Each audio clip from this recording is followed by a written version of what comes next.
Pernah beliau berkata bahwa Abah punya surga sendiri. Abah mampu dan kawa memasukkan siapapun yang Abah inginkan untuk masuk ke dalam surga. Dan di sini juga ada ustadz yang dimana oleh para jemaahnya diakui punya surga sendiri, yaitu Ustadz Syafiq Riza Basalamah. Ustadz berada di surga, kami tidak kelihatan. Ustadz, tolong cari kami Ustadz, ajak kami masuk ke dalam surga. Jemaahnya Ustadz Syafiq Riza Basalamah sudah ngeklaim kalau ustadznya memiliki surga.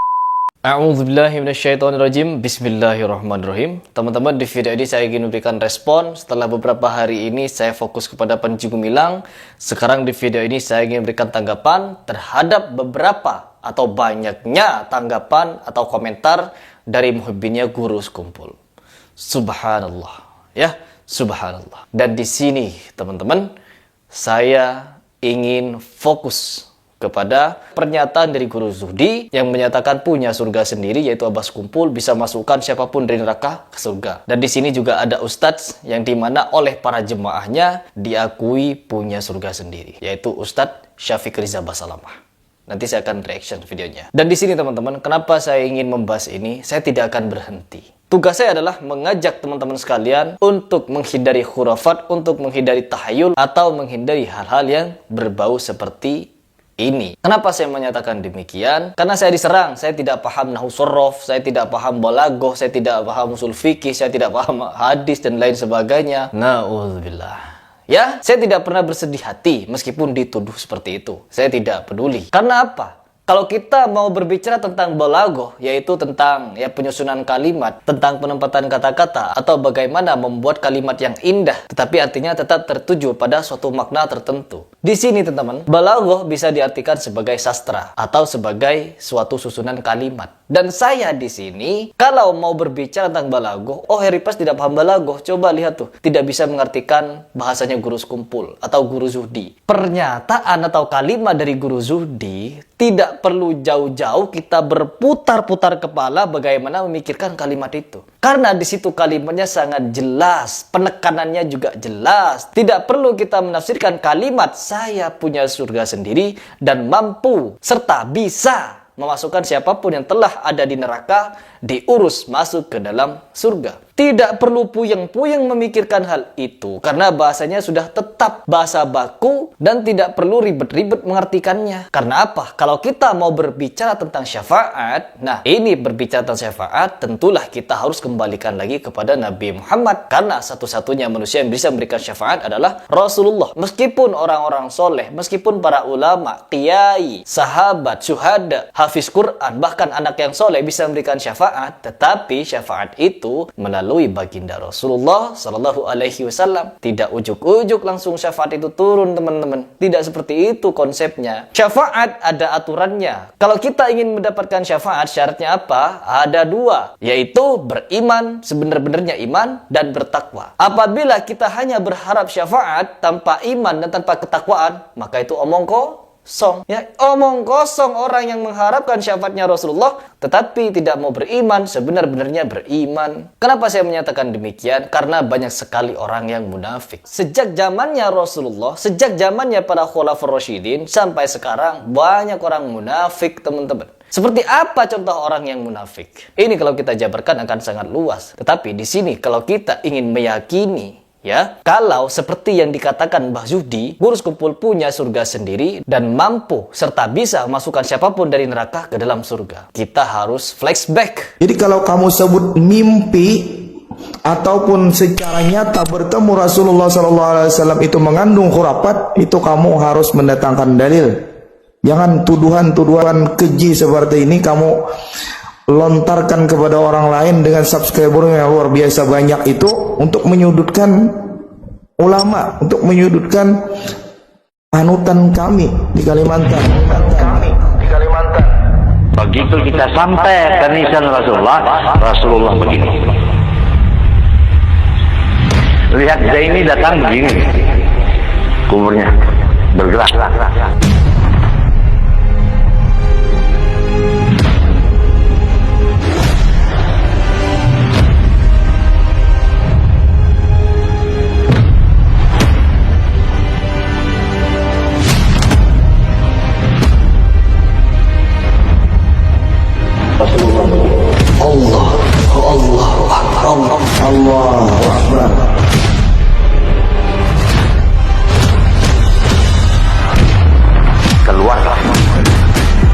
kita cium, kita peluk.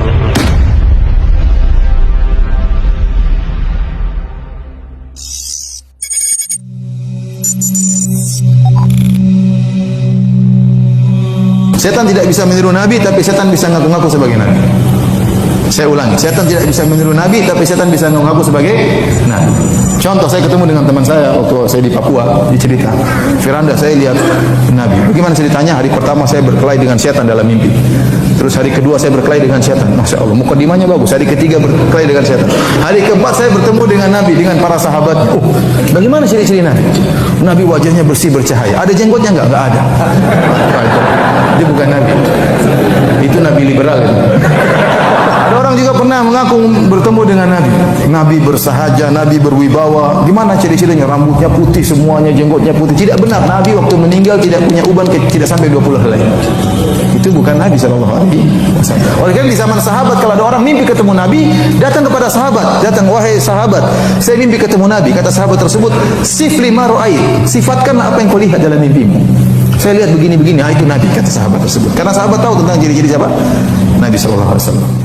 Kita harus flashback kepada zamannya Rasulullah SAW. Rasulullah SAW pun tidak bisa memberikan syafaat kepada orang yang tidak beriman dan tidak bertakwa. Takwa saja tidak cukup tanpa dasari iman yang kuat. Iman saja tidak cukup tanpa dilandaskan juga dengan ketakwaan. Artinya, kedua hal ini harus berjalan bersamaan, dan tentunya agar bisa berjalan bersamaan, orangnya harus berakal sehat. Ya, kenapa saya menyatakan akalnya sehat? Kalau kita ingin mencerna apa yang dikatakan oleh Abah Zuhdi atau Guru Zuhdi itu, kalau dia mengeklaim punya surga sendiri dan mampu serta bisa masukkan siapapun dari neraka ke surga, artinya dia sudah melangkahi kemampuan Nabi Muhammad. Karena Nabi Muhammad pun, saya akan berikan suatu kisah kepada kalian semua, ketika ada seorang umat Nabi Muhammad meminta syafaat. Di padang mahsyar dia mencari-cari Nabi Muhammad, teman-teman. Tetapi dia hanya bertemu dengan Nabi Adam. Ya, ketika dia bertemu dengan Nabi Adam, di situ dia minta syafaat kepada Nabi Adam. Dan Masya Allahnya apa? Nabi Adam tidak dapat memberikan syafaat kepada orang itu. Lalu orang itu mencari syafaat lain kepada Nabi Musa, kepada Nabi Nuh, sampai kepada Nabi Isa. Dan apa kata Nabi Isa? Temuilah Nabi Muhammad. Ya, datangilah Nabi Muhammad. Karena hanya Nabi Muhammad yang mampu memberikan syafaat. Lalu orang itu datang kepada Nabi Muhammad untuk meminta syafaat. Lalu apa yang dilakukan Nabi Muhammad? Nabi Muhammad bersujud kepada Allah Subhanahu wa taala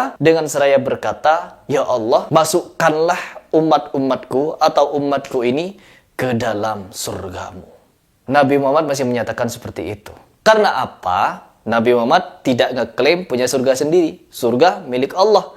Dan kita hanya tinggal di sana. Bukan berarti kalau kita tinggal di sana bisa bebas. Sebebas-bebasnya kita ngajak siapapun ke surga. No, konsepnya tidak seperti itu. Karena memang ada hadis, semua umatku akan masuk ke dalam surga, kecuali yang enggan. Dan hadis ini tidak boleh dipenggal, teman-teman. Hadis ini tidak boleh dipenggal di pertengahan itu. Tetapi harus dilanjutkan sampai selesai. Yaitu sahabat bertanya kepada Rasulullah, siapakah orang yang enggan itu ya Rasulullah?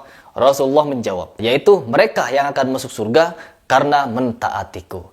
Dan mereka yang tidak taat kepadaku, maka merekalah yang enggan. Artinya apa? Di sini syafaat tidak bisa dibuat main-main. Ya, orang yang bisa masuk ke dalam surga bukan mereka, siapapun orang tersebut bisa kita masukkan ke dalam surga sesuka hati kita. Karena apa? Orang yang enggan ikut dan taat kepada Rasulullah, maka mereka adalah orang yang tidak mau masuk surga. Apakah kita mau memaksa mereka masuk surga? Tentunya tidak bisa. Prioritas hak untuk memasukkan siapapun ke dalam surga adalah milik Allah Subhanahu wa taala. Tetapi di situ guru sekumpul menyebutkan musuh-musuhnya. Apakah guru sekumpul tahu takar keimanan musuh-musuhnya? Bagaimana kalau musuh-musuhnya melakukan sihir? Bagaimana musuh-musuhnya kalau melakukan kemusyrikan? Bagaimana kalau musuh-musuhnya itu adalah orang kafir? Bagaimana kalau memang musuh-musuhnya adalah orang muslim tetapi ingkar kepada Rasulullah? Artinya apa? Tidak taat dan tidak ikuti hadis yang tadi, yaitu orang-orang yang enggan tidak taat kepada Rasulullah. Tidak mungkin orang yang tidak taat kepada Rasulullah, Allah akan masukkan orang tersebut ke dalam surga. Akan tetapi apabila orang itu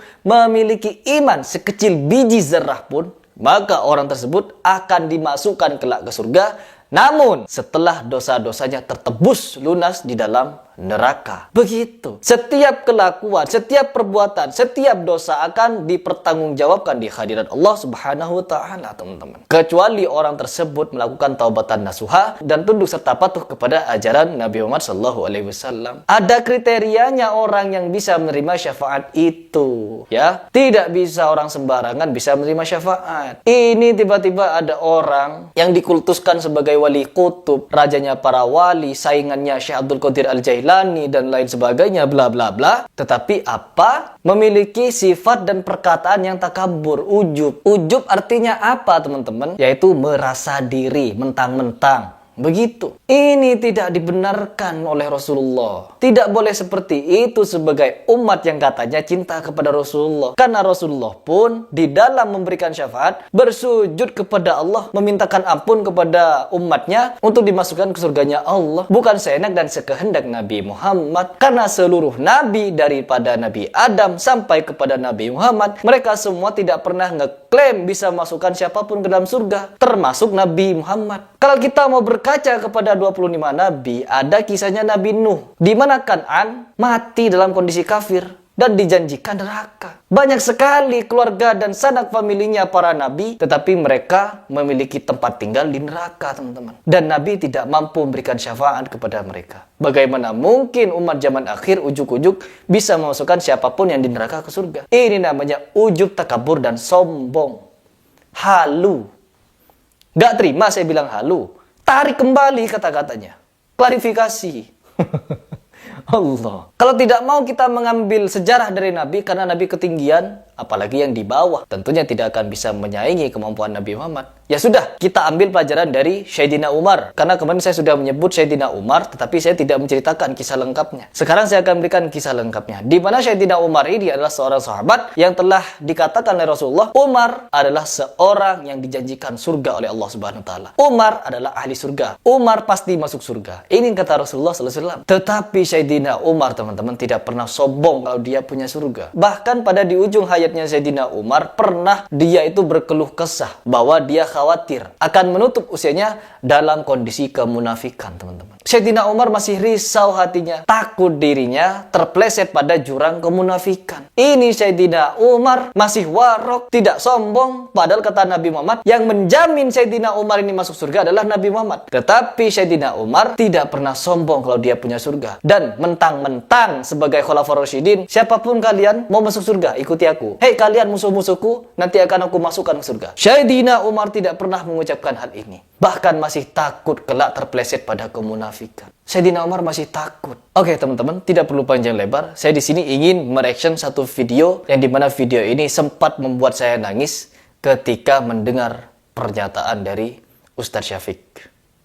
Bismillahirrahmanirrahim. Allah. Yang ini bukan pertanyaan, tapi permohonan, Ustaz. Assalamualaikum, Ustaz.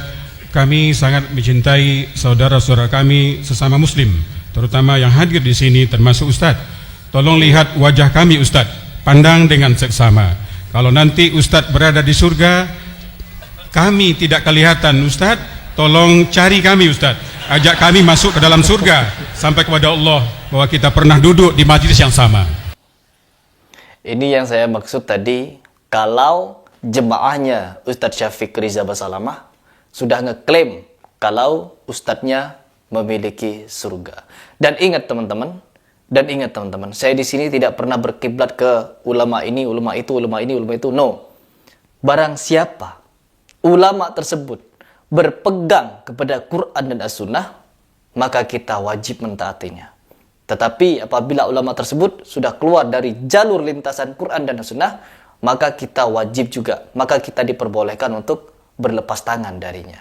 Karena apa? Ulama bukan cuma satu orang, tetapi banyak. Ya, begitu. Siapapun orangnya, kita wajib ikuti apabila ajakannya sesuai dengan Quran dan As-Sunnah. Nanti saya dikira dan dituduh Wahabi. Allah, fitnahan yang sangat keji. Lanjut dulu. Subhanallah jamaah. Subhanallah. Wallahi jamaah, antum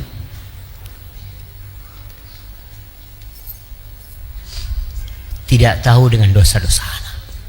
Allah. antum bisa seneng sama anak kayak gini, mandang karena Allah menutupi dosa-dosa. Allah.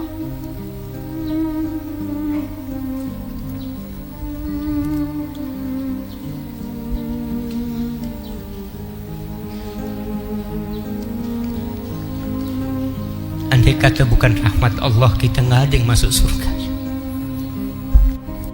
Maka antum minta rahmat Allah SWT. Dan doakan Ustaz antum semoga dia juga masuk surga. Karena jangan dipikir kalau menjadi seorang Ustaz itu surga sudah di depan mata. Enggak, jangan. Allah. Sama kita sedang berusaha untuk masuk surga Allah Subhanahu wa ta'ala. Allah. Dan perjuangan Ustadz untuk masuk surga mungkin jauh lebih berat dari perjuangan antum. Karena fitnah, popularitas, kadangkala riya, ingin dipuji orang, ingin dilihat orang. Para jemaah tahu yang pertama menjadi korek api neraka itu seorang ustadz. Allah. Rasulullah sallallahu alaihi wasallam mengatakan, "Awwalu man tus'ar bihi nar yaumil qiyamah." Yang pertama jadi korek api neraka itu alimun wa qari'ul Quran. Orang yang alim dan pandai membaca Al-Quranul Karim. Karena ternyata selama ini dia melakukan itu hanya untuk pujian orang. Ria. Dan berat kita memohon kepada Allah agar Allah menutupi dosa-dosa kita dan mengampuni semuanya. Allah. Maka kalau antum katakan seperti itu, nggak pantas antum mengatakan itu kepada anak. Ya Allah. Ibnul Jauzi rahimahullahu ta'ala, dia pernah di sebuah majelis, dia lagi mau ngisi kajian, dia lihat banyak yang hadir. Lalu terjadi dialog di diri dia. Ya Allah. Ada yang mengatakan kepada dia, kaifa inna jahaulai wa halak. Gimana kiranya kalau semua yang kau dakwain semuanya masuk surga dan kau tidak masuk surga? Gimana nanti? Padahal kata Ibnul Jauzi, pernah datang di majelis ana 10.000 orang. Di antara ada yang menangis, ada yang masuk Islam, macam-macam orang tobat. Tapi gimana kiranya kalau mereka masuk surga dan kau masuk neraka?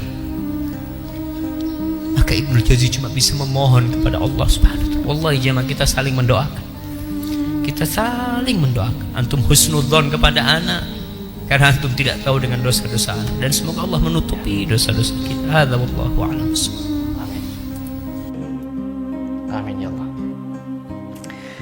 Saya tersentuh di mana Allah menutupi dosa-dosa kita dan masih berpikir kalau kita itu tidak pantas untuk masuk ke surga.